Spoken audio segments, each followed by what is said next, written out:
G'day guys, this video is completely different from what I normally do. It's not a die video, it's not a 4-drive video, it's probably one of my first tech videos. This is my new van, and in my van I want the ability to run some power tools. So bought myself a King's 300 amp hour battery and a King's 3000 watt inverter, and what I'm thinking is I'm going to put everything on that wall there. Battery's going to live under there, so I've already had a battery there at one point, so under there, so I'll probably have to notch out a little of that so I can fit the battery in. And then I've got the King's, a couple of sets of the King's inverter power cable, and that's going to go on the wall there. They'll come through that gap there. I'm going to use a Lynx distributor through there, and I'm going to sit the inverter there, I think, and then up top we'll just do some normal 12 volt stuff, and then 240 come out the top. Anyway, I think the first thing I'm going to do is get some bit of MDF, and I'm going to put a board against it, and everything will fit to that board. Alright, this is where I'm at so far. Cut this piece of wood up. I had a bit of 18mm, this is actually 18mm RV light plywood, so it's actually light. So I got it fitting quite nicely there, under the lip through there. And the only thing stopping me is there's a couple nylocks. I think there's 2 sets of 3, so try to bang it, just try to mark where these bolts are, and I can cut them out so this will sit flush. So see how that's worked. There we go. There, there, there, there, there, there. That's these 6 right there. There you go, she's in. I'll probably draw with 3, probably didn't need to. These ones here I managed just to recess enough. Anyway, so now I need to get my more components and lay it out, and then see how I'm going to do it and mount it. Alright, so these are the components I think I want to try to get on there somehow. Got an isolator. So power's coming in from the bottom through here into there, out of the top into my Lynx power in. I've got my shunt there, and then I need to power this is my DC charger that I like. I love using the Energy one. This is 4th one I'm putting in. I've got one in my 4-drive, I've done 2 and 2 mates cars, and this is my other car now, my van. I put the Energy in.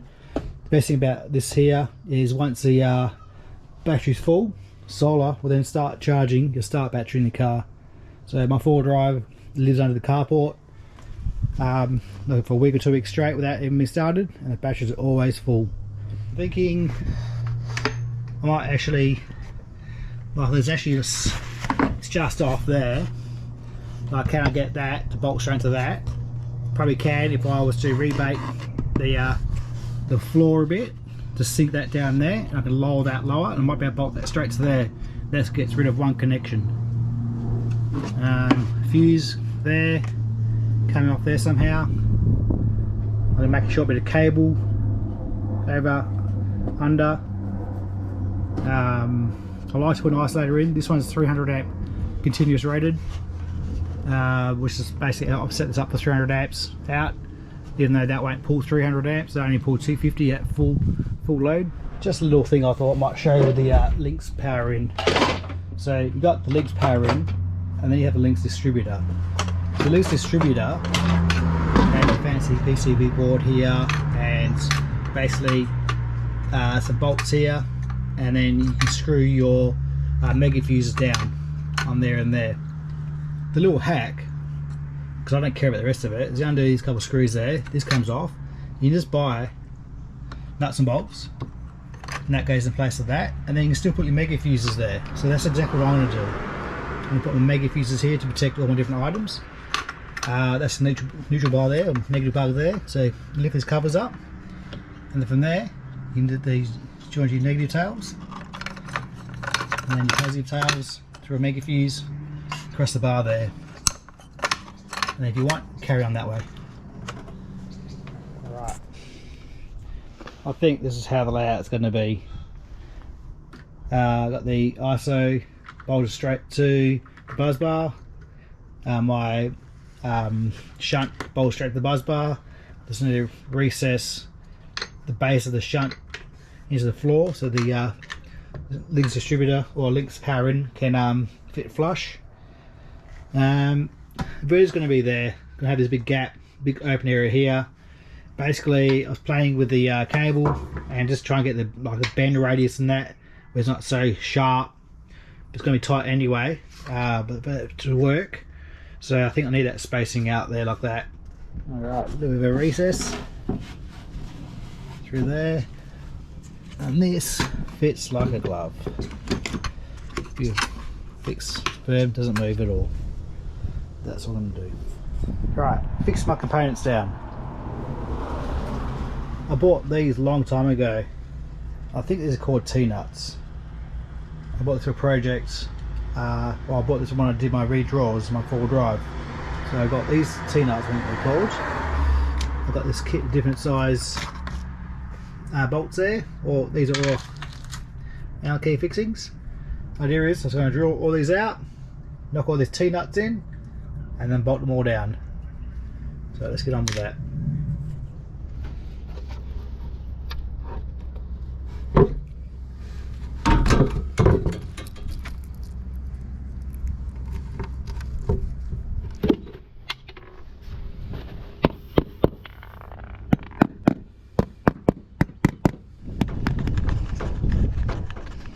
Trying to do this one-handed, so I get the camera in there, but just try and get the cable in there now, because once I bolt this down, I'm no longer going to have access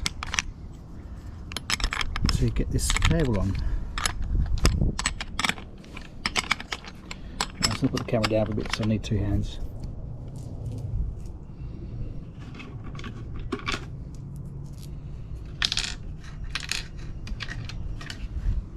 Oops, I missed that one.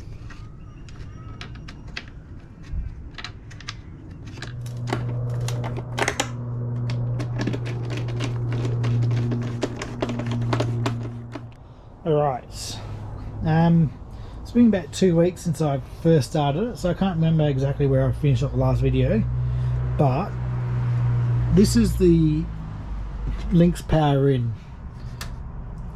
The Lynx distributor has bolts come up here, you put your mega fuses there, and that's how you fuse it. So there's a little trick you can do where if you buy some nuts, some bolts, sorry, under these 4 screws, this cover comes off, and there should be under there housing for just a bit more.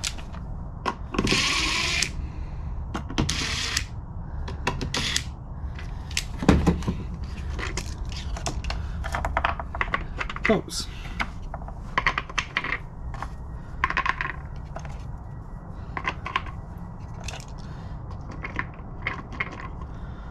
There we go.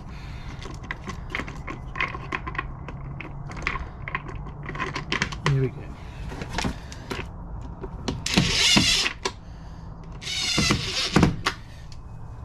And you grab your cable, yes, this is the earth cable, I'm using an example. So there, grab your mega fuse there, and now you can run your mega fuse. So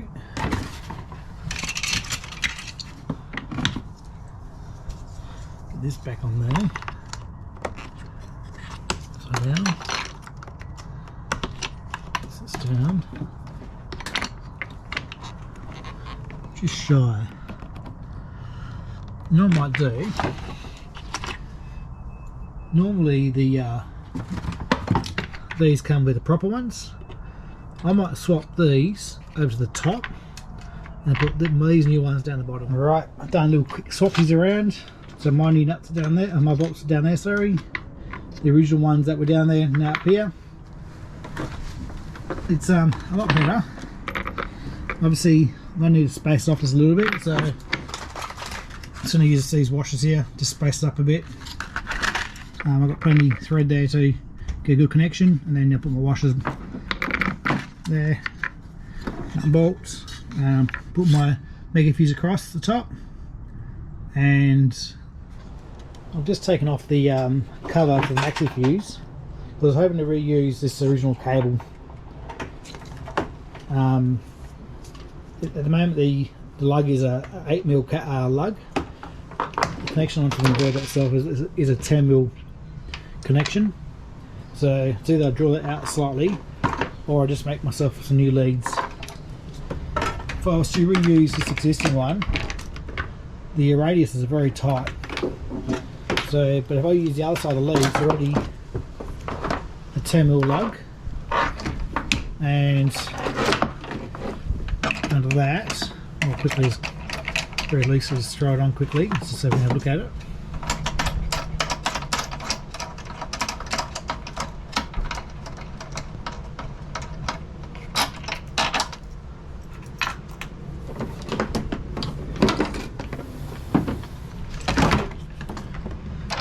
Backwards, will that work? Just going to go that way.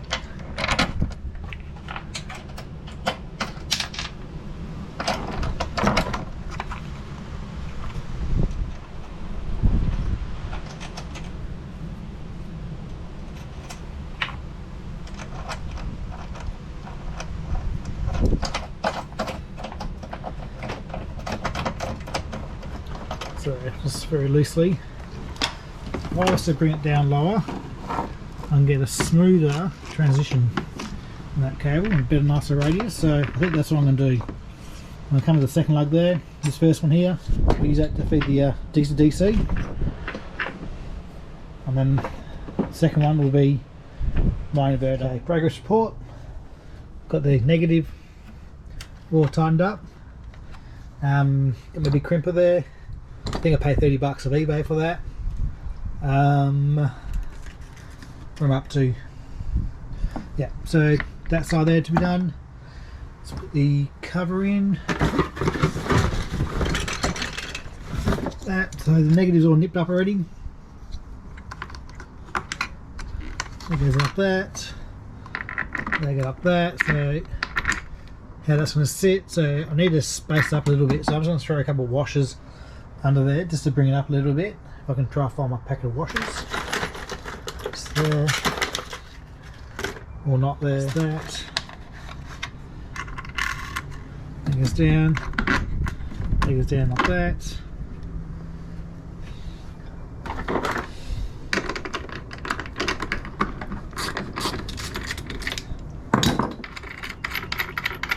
Get that done.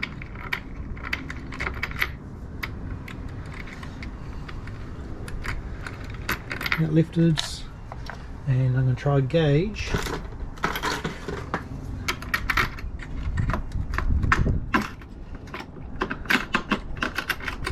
Sorry, I'm going to go one hand because I'm trying to hold the camera with the other.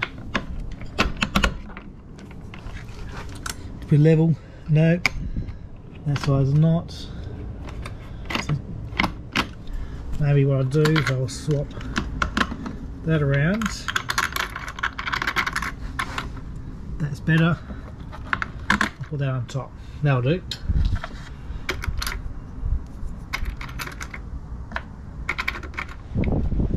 Alright, that's all tightened up there. My grounds. That's going to go to body of the car. Basically, I can't find my whole bag of heat shrink, so I did a naughty thing and just taped it up. I used the other end of that, so that's basically that comes in the kit as part of the King's inverter supply kit. So I've basically just recycled this part here, taped it black, and then that's going to bond onto the body of the car. So I'm just going to bond it straight into there. This is all fixed to the chassis through million points. Everything's all secured together. Up top there is all bolted to the body of the car there, so I'm not worried about that. That to me is a good bonding point. Alright, where am I up to? Okay, so the output side of the DC-DC charger is now wired in. Go through a 60 amp fuse. This here, that there is my solar panel. I'm not likely to have a solar panel here, but I'm going to pre-wire for it now. These things here are like called Christmas trees. I'll get one for you now. So that's the Christmas tree there. So basically what you do, I'm going to show you the camera, drill a 6mm hole, and then these, knock them in, and they don't come out. What I'm going to do there is I'm basically going to mount my earth wire through there, and recycle that, goes through there, fix it through there, and to there. Cab light down. I've got a couple of fuse blocks I'm putting in, so mine's going to be hard active all the time, constant power, and then I have a second one somewhere, and that's going to have 12 volts. It's only going to be switched when the car turns on. I'm just going to run one fuse for the two. It's going to go on a 60 amp fuse. The cable I'm going to use is rated to more than 60 amps. This one here that's switched, I'm going to run it through a contactor. And now I'll get that feed off my DC-DC charger, because the power supply I've got there through the van is already switched with the alternator. So that's when I want it on. I want it on when the car's running. So luckily I don't need to do any other wiring. So I'll take a feed off that to feed my relay there. And then I'll also run another one off to an Anderson plug, so I can plug that supply in there. Right, it's starting to get late now, so I'm calling it the night. What have I done? I have got my inverter earth back to my buzz bar. I've got two fuse blocks mounted up. This one's constant power, this one's switched when the ignition turns on. Might need to just re-screw that and tighten it up a bit. This is where the relay is going to be to operate that one there, because obviously it's getting its supply off this. I've just got one 60 amp fuse divided over the two blocks. I'm never going to pull that much over it. I've already got one tail off here. This cable here, basically my van's got a problem. For some reason there's no power to the lights inside, so the negative works, the door switch works, which is great, but there's no power getting to that. I have checked it, the fuses are not blown, and the alarm guy, when I had the professional alarm system in there, he looked at it and he said the same thing. The wiring from there to the fuse block is damaged somewhere somehow. So I'm basically just going to run a new power supply straight up to there. I'm going to put a big LED strip light all the way through, and that will give me lighting in the back of the van here. Good afternoon everyone, another day. Alright, what have I done so far? This Anderson plug here, it's only on the positive side. Basically that is going to hook up to the supply, the red cable there, which is already switched from the car. That's going to feed the alternator part of the DC-DC charger. Off there I've also run a positive off here, which is this cable here, and that will activate the relay.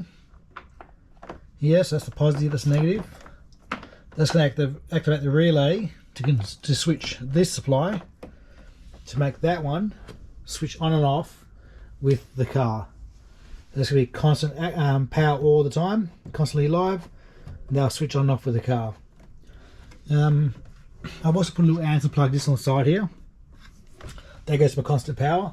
Basically that's just so I can plug in a AC DC charger, so a 240 volt charger to charge up the lithium battery, because I need to charge that up from scratch. Obviously, as you know, store-bought ones don't come fully charged, so I need a way to charge it up fully, so that's what I'm going to use that. Obviously a little bit more tidying up to do. I think I've finished with this now, so I can probably close that up now as well. Alright, this is the next day. I started and then got sidetracked and didn't finish it, so this is next day. So what have I done? PowerPoint on. Now this is not the right PowerPoint. It needs to be a double pole one, but I couldn't get hold of one at the moment, so I will change that again later on. Got an inbuilt RCD. Started labeling what these are because I need to run a few more cables off. Got my covers on. Got myself my relay to operate that fuse block. I've got a 60 amp relay, fuse 60 amps to feed both of them. So 60 amp relay there. That's my earth to the body, which I'm going to go straight to the shelf. Right, it's starting to get dark outside and the mosquitoes are coming out quite nicely, but she's up, she's mounted. Got my earth mounted there.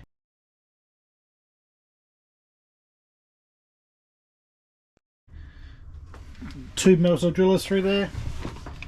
I've got on both sides, if you can see it. That's quite poor lighting. I've got some pinch weld protecting the, well, not sharp edges. My cable's going to run through there, curl around into my battery there. Alright, trying to get that battery in there. So I'm going to have to cut out this because that's too high. Right, just done a couple quick little runs to see whether I can get nice and straight, and I reckon that is pretty straight. So I'm going to carry on now and give it a proper cut all the way through. Okay, that is cut. The tape measure says it will fit, but I haven't tried it yet. I want to do something about trying to mount this battery down securely, so I might just put a couple straps down and screw it to the floor until I come up with a better solution. But let's just see if it fits in here first. Okay, what I've done to secure the battery down is I've got two straps, put a board down, and I've actually wedged the straps under the board. What I'm going to do is, this is the box that came, or the foam that came with the battery.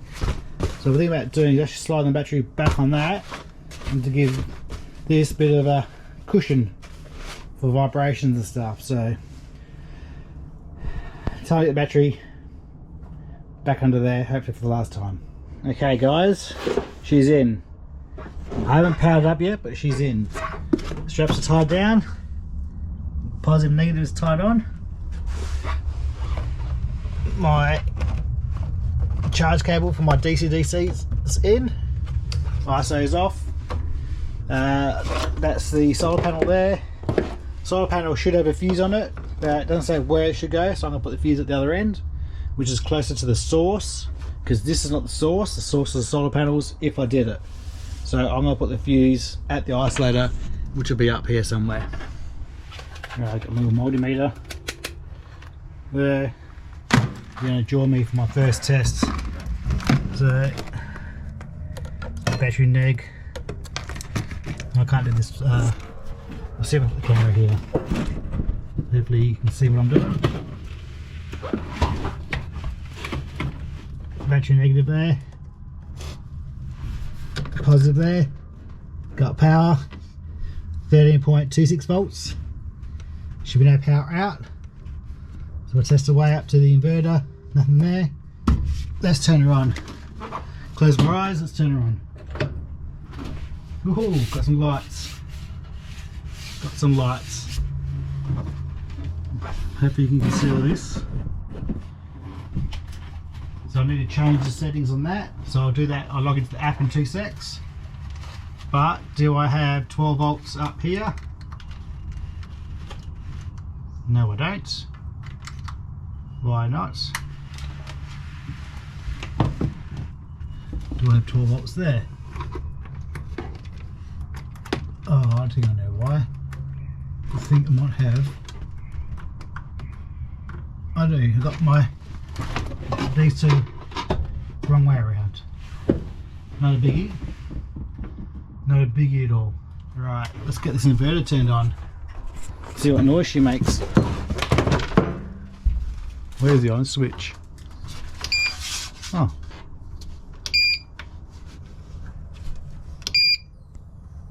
Guess you can hold it for a sec. Powering up. Let's try. Cool. RCD works. Lovely jubbly.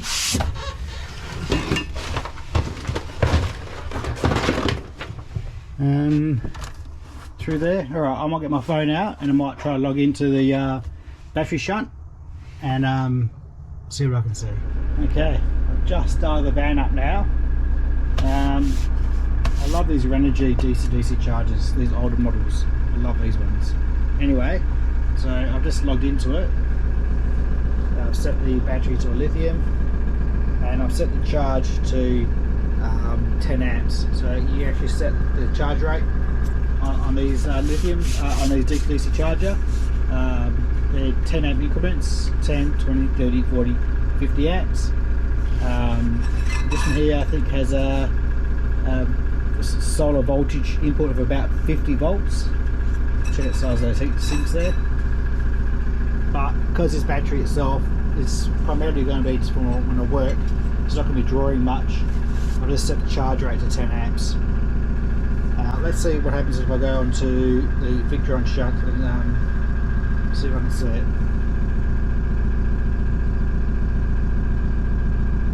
Okay, that's what the Victron shunt is saying. 10 amps in, well 8 amps in, 8.6 amps in. So the system's working. First go, almost. So swap these two fuses around. Just plugged in the remote controller for the King's inverter. The mains just wedged in there. That's only temporary. I can probably break it shortly. But yeah, she's reading 240, 50 hertz. Temperature there.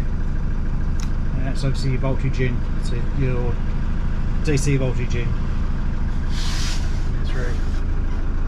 I've took this back off, ground all the paint clean, so there's a fresh bond metal to metal there. She's charging good. Alright guys, I think that's where I'm going to leave this video. I've got one heck of a mess to clean up in here. Cheers for that. Quick little bonus. Just plugged in my Victron AC to DC charger. There. It's only a small charger. It only does 2 amps or 7 amps, so I got 7 amps charging